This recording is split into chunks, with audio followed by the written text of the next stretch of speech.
them all what I'm made up. Strut down the hall, won't stop till I get enough. So you probably saw the news over the weekend. Pretty shocking images. Yeah, the Mexican Navy ship, the Cuauhtémoc. Exactly. Colliding with the Brooklyn Bridge right here in New York. Mhm.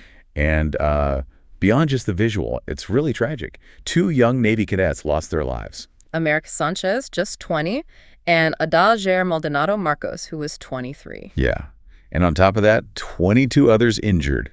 3 critically, last we heard. It's a terrible outcome. And that ship, Yeah. it's quite something. No, definitely. A tall ship, 3 masts, apparently over 157 feet high. Wow. It was actually on a global goodwill tour. Right. So in this deep dive, we want to sort of unpack what we know so far, look at what might have led to this and, the first details coming out from the news reports. Absolutely. It really makes you think about just the challenges of navigating these huge vessels in, well, tight city waters. For sure. Even a small problem can escalate so fast. Exactly. The forces involved are immense. Let's take a moment for the cadets. America Sanchez.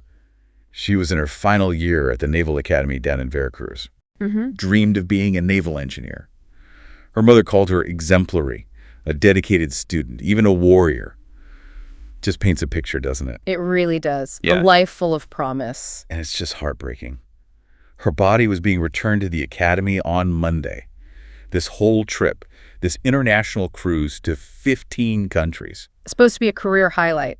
Yeah. Years of training leading up to it. Yeah.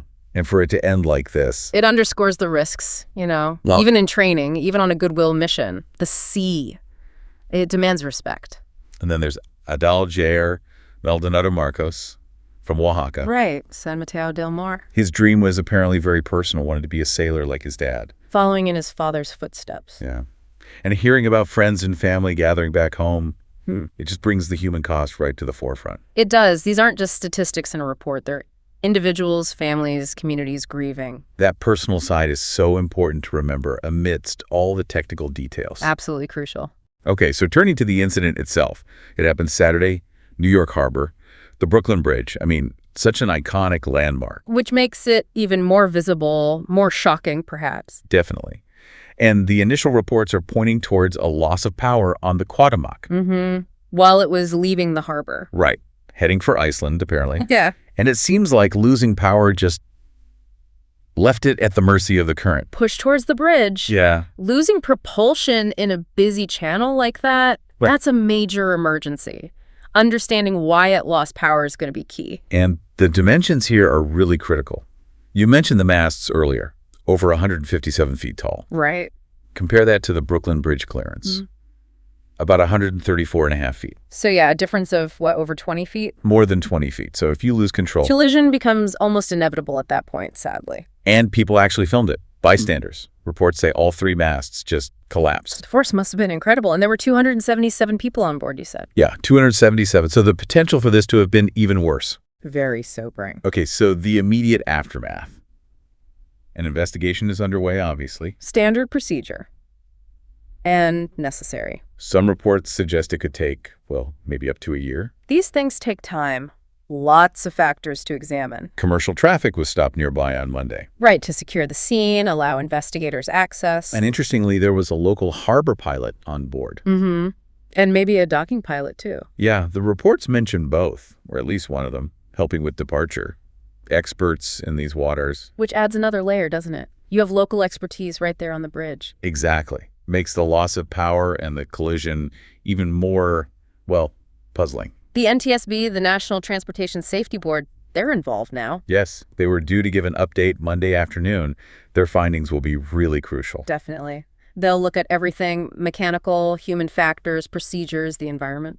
And just thinking about the ship's journey, it started in Acapulco back on April 6th. Right, this big global tour. Yeah, part of that goodwill mission. It was even scheduled to stop in Scotland, in Aberdeen, in July. So a long voyage planned, meant to build bridges, so to speak. Which makes a collision with an actual bridge all the more ironic and tragic. A powerful unintended symbolism there. This whole thing, it raises some big questions about, navigating these massive ships in busy ports. It really does. Yeah.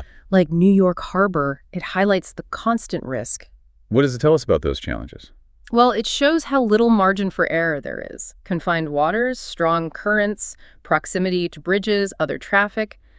A mechanical issue that might be manageable at sea becomes critical very quickly. And the power loss seems central here. What typically causes that on a ship like this? Oh, it could be a number of things. Main engine failure, fuel problems, electrical system issues. The investigation will have to pinpoint it. Are there normally backup systems? Yes. Modern ships have redundant systems for propulsion and steering, so a key question will be why those backups either didn't work or weren't sufficient in this situation. So the NTSB, what will they actually do? What's their process look like? They'll conduct a really thorough investigation. They'll look at maintenance records, interview the crew, the pilots. Okay.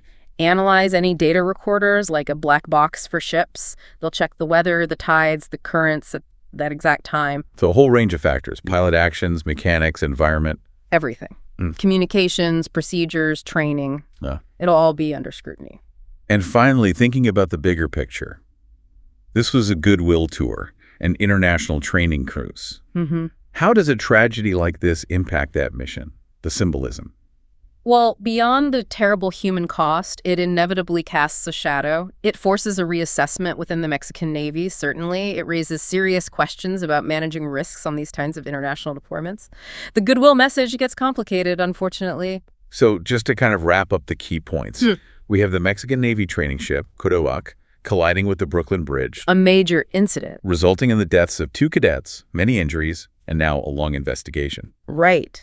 And what really stands out, I think, is that this happened despite having experienced people on board the crew, the pilots, in a very well-known harbor. Exactly. It wasn't exactly uncharted territory. It's a stark reminder, really. A reminder of what? That even with all the expertise, all the procedures, unexpected things can happen. And the consequences in maritime operations can be incredibly severe. It really does make you think about the inherent risks, doesn't it? Even in what seems like a routine departure. That interplay between the technology, the human element, and, well, the power of nature, the environment. Yeah. Navigating these huge vessels near our modern infrastructure. It's complex. It truly is. And this event, sadly, highlights those complexities in a very tragic way. We'll certainly be watching as more details come out from the investigation. Sound the alarm. I'm coming up. We'll have a ball. I'm sweet like a buttercup. You're Bobby doll. Show them all what I'm made of. Strut down the hall. Won't stop till I get enough.